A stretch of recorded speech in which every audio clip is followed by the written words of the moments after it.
The San Francisco Tech Council was pleased to have Amber Carroll, Director of Well Connected, join us at our Access and Learning Workgroup meeting on August 6th, 2020.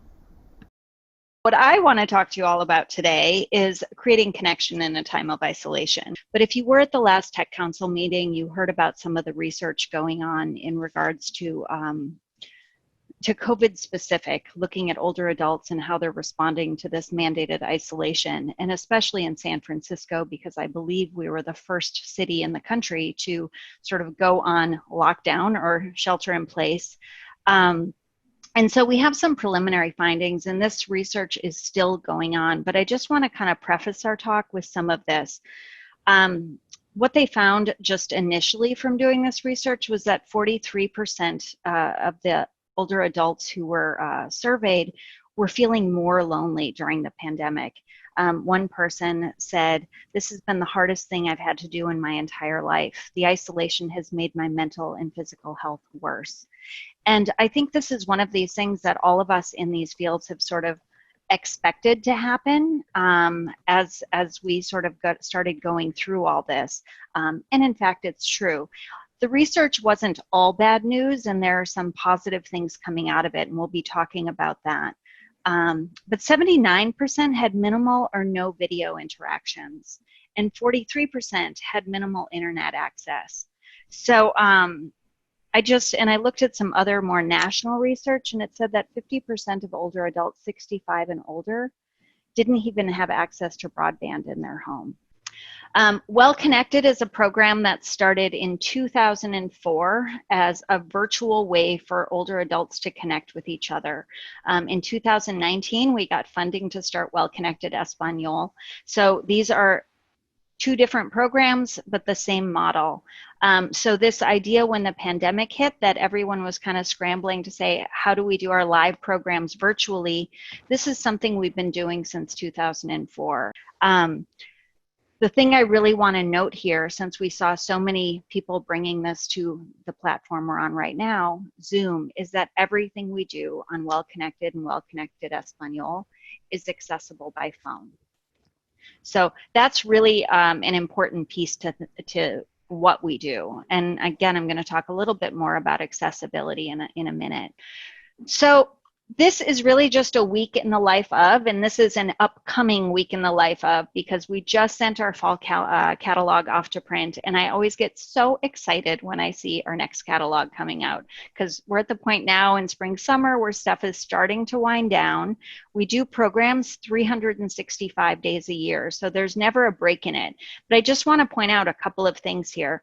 One, it's a 7-day-a-week calendar, so there's stuff going on every single day. And if you look at some of these topics, and as I talk about accessibility, I absolutely understand that this calendar is not very accessible to look at all. It was really a matter of sort of fitting stuff. But we have all kinds of, we have educational lifelong learning groups, we have poetry, writing, lots of arts groups, support groups, really you name it, games, special events, holidays. And one of our most popular groups, if you see a word keeping popping up here, is our gratitude group, which come fall, we're going to be offering 15 times a week in the English program. And if any of you have never experienced Well Connected and would like to try it, to know about it, I would absolutely recommend you join a gratitude group. The groups that you see in red, those are groups that tend to be more of our lifelong learning series. And these are groups that we open up to communities of people. And so individuals join from home, but if and when we can ever convene as groups again, those are groups that, you know, you could play in the senior center. At the time of the group, you could join museums at home. Yesterday, we had the Museum of Modern Art doing a Dorothea Lange exhibit. Those are great activities that you can really just plug into and join as a group activity. And what I should just say very much with Well Connected is the point of all of this is about learning, but the base core, everything of all of it is connection. So it's really about bringing people together around mutual interest to have discussion about it. So, so when the pandemic hit, we heard a lot of folks just saying, "Oh, go to our website and join TED Talks and do all this other stuff," which is great, high quality information, lots of stuff to take in, lots of stuff to watch. Here's the issue: if you don't have internet, you're completely left out. And if you do have internet, that's great content, but it's not engaging content. And if you're living alone and you're socially distancing from everybody and you watch that really cool TED Talk, it's really hard to have that after conversation about all the cool stuff you just heard. So all of these groups are really about people coming together and having discussions about what they're interested in. This is really the same calendar, except this is the Espanol program. We just celebrated a year. So our director of this program has just been going gangbusters because she wants this to be as thick and dense as the English one. And, in 2 years, it's taken us that many years to build the English program. The red ones, again, are also available for communities to join if you have Spanish-speaking community. And I know it's health and wellness and armchair travel. And then this one up at the top on Tuesday that I'm not going to even try to pronounce is a symposium, a health symposium that they're doing in conjunction with a number of different partners. So again, we're at the Tech Council. I think it would be remiss to not talk about accessibility. Steve Ballmer had this great quote, this is just a bit of it, that says, "Accessibility is all about removing barriers and providing the benefits of technology for everyone." Now that's a beautiful quote, and it is so far from what's happening in the world. So that's the calendar. And again, if anyone, so we talk a lot at the Tech Council about bridging the digital divide, and this became something at Well Connected as we started in 2004 as a phone-only program, and I came on board in 2015, and we started kind of playing around with a little bit of video stuff, and so then we brought Zoom into the mix.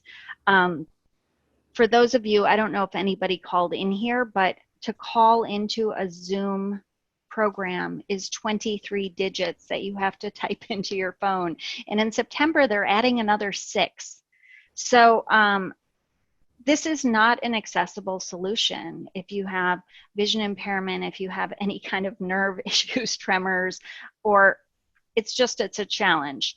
So, we started really thinking and talking to our community at Well Connected about what the needs are.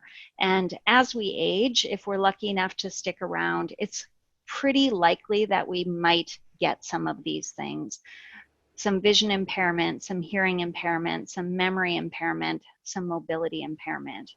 And we've always been really good for mobility impairment because you can join whatever we do from home. Vision impairment, we've made a lot of strides. We still have a really long way to go, but we're really fortunate to work with a lot of partners who help us with materials. So all of our materials on Well Connected and Well Connected Espanol are in large print.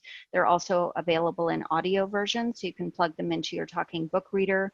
The English program has Braille materials. We have not been great about hearing impairment and memory impairment. And so with that, we started creating our own conferencing solution because we weren't getting any support from Zoom or WebEx or any of those other big providers of web conferencing. So we've been building our own and really cool accessibility bells and whistles, and I'm hoping at some point I can come back and really share this with everybody.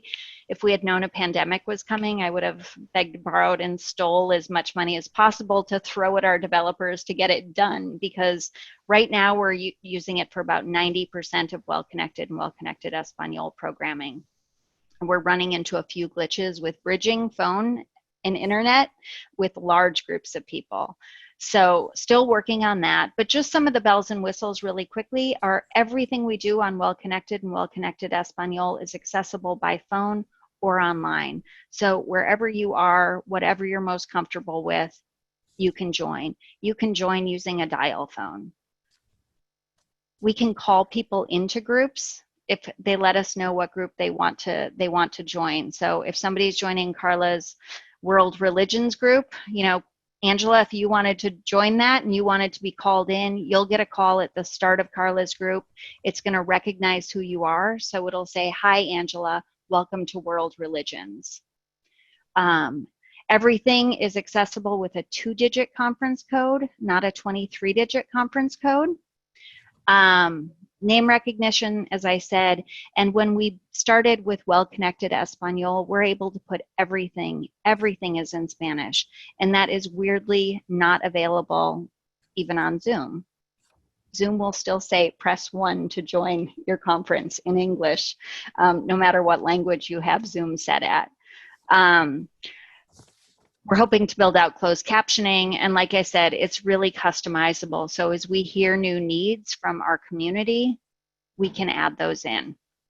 So, that is our new system. We're hoping to make it available to other folks to use in the future as we get this sort of figured out more. We've been talking to the San Francisco Public Library, their accessibility department, about using this as well.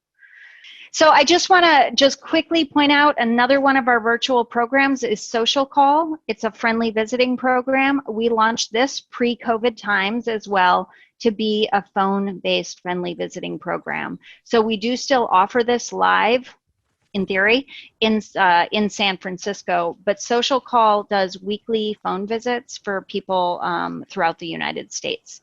I should also say that all these programs are free to individual participants. We leverage our community to both volunteer and to participate in the program. So on Well Connected and Well Connected Espanol, about 80 to 85% of our content is borne by our participant community. Social Call, once we went to the phone, got a lot more peer matches, so older adult calling an older adult. And we have people who give calls and receive calls. So again, leveraging folks for both areas. All right, so this is super quick. For those of you who have heard of Dr. Gene Cohen, he was the father of creative aging, and he talked about a social portfolio. And I bring this up because at a case meeting about 2 months ago, I was in a group. For those of you who know Sue Horst, she said this to me and it hit me like a brick on my head. As everyone was scrambling to bring their programs to a virtual platform with the pandemic, I was sort of going at it saying, don't reinvent the wheel. We've already got this covered. We know what we're doing. And Sue said, hold up, Amber. We all want to keep our own communities as well. And that really got me thinking. So I've been thinking a lot about Gene Cohen's social portfolio. It's kind of the same idea as a financial portfolio where you don't want to put all your eggs in one basket. And so he breaks this down into quadrants of high energy group efforts, high energy individual efforts, low energy group efforts, low energy individual efforts. And at some point in our life, probably one of those is going to fall by the wayside for one reason or another. Not that it can't come back, but an injury might do something or something like that. So these are just kind of examples. And what I want to say in regards to what Sue told me is when I talk about Well Connected Espanol, and Social Call, I really see it as something to do in addition to all the cool stuff you guys are doing. Right now, we're finding that folks are wanting more options to do different things. So it's really just adding another resource to that resource box to go from there. And then is just really what can you all do? You're doing it. Ask, make referrals, volunteer, partner with us, sponsor us, join us, however that makes most sense to do. The next slide is really just contact information. You can find our registration form. You can also email that coviaconnections@covia.org goes to me, so I can send you the link to register. We do register all of our participants, and that's really around safety measures and knowing who's on the call.